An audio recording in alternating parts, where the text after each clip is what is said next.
Chers amis, bonjour. C'est le vendredi matin et le soleil n'est pas encore levé. Alors, je vais vous raconter une petite histoire. Ça se passe dans un supermarché. Une femme avec son enfant de 5-6 ans font des courses. À un moment, l'enfant va prendre un jouet et le met dans le caddie. La maman répond: Mon fils, tu as déjà des jouets comme ça. Elle le remet à sa place et il s'ensuit un conflit avec son enfant de 5-6 ans. L'enfant se roule par terre, commence à hurler.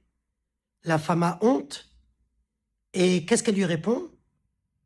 Attendant de rentrer à la maison, je vais le dire à ton père qui va régler ça. Il rentre effectivement à la maison. La maman le dit à son mari. Le mari se met en colère et frappe l'enfant. L'enfant pleure énormément. La mère intervient. On dit: ah non, je te dis ça, mais c'était pas pour que tu le frappes de cette manière. Le mari se boude à ce moment-là et commence à s'engueuler avec sa femme. L'enfant, voyant ses parents se disputer et se sentant responsable de ce qui arrive, commence à pleurer. En fait, durant cette petite histoire, il y a eu des jeux de pouvoir. Il y a eu des enjeux, des dysfonctionnements.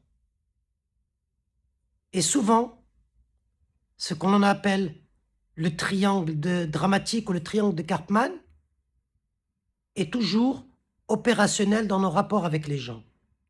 Alors, qu'est-ce qu'il faut faire à la place? Quelles sont les bonnes réactions?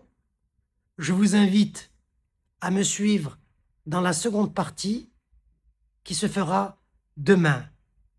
Abonnez-vous pour me suivre dans les conseils et dans le coaching de situation.